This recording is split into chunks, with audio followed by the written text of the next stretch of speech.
So super exciting. I got a new smart controller in the mail today. So of course I hurried out here outside the city in the location where I have tested this before with the DJI Air 2S to see how well it performs.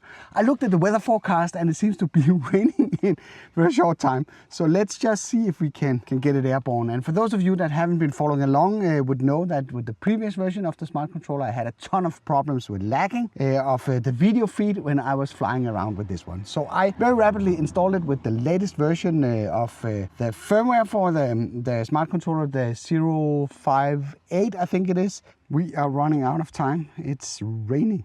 Let's go.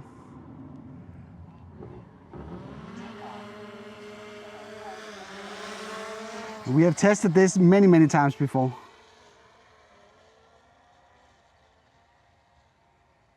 Look at this. How nice. Even with the screen recorder running.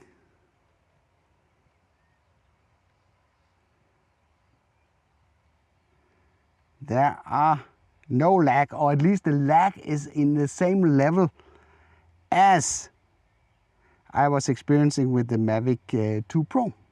This is definitely a clear improvement. I might have jumped to that conclusion a bit fast. What do you think? Let me know in the comment below.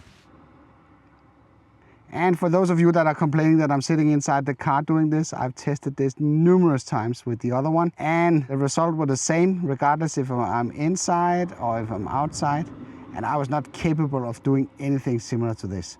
So I'm not sure that I got a new smart controller. Maybe it's just a refurbished one. Oh, let's just start video recording here. I'm not sure that I got a new one, but from what I can see, it's still lagging a little bit.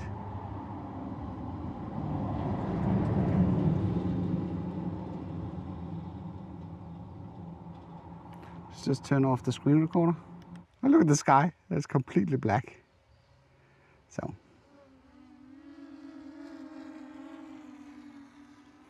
it still suffers a little bit from lagging. Of course, I need to test a little bit more here. But I don't think we can do much more here now. So the problem was basically with the other one that everything was really sluggish. And then now I'm turning the antenna so the flat surface of the antenna points towards the drone. And even at close proximity, I had a ton of problems flying.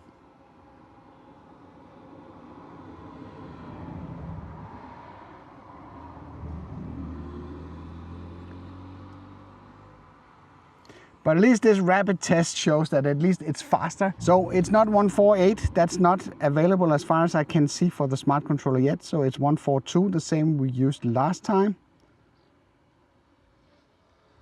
So let's just get it back here.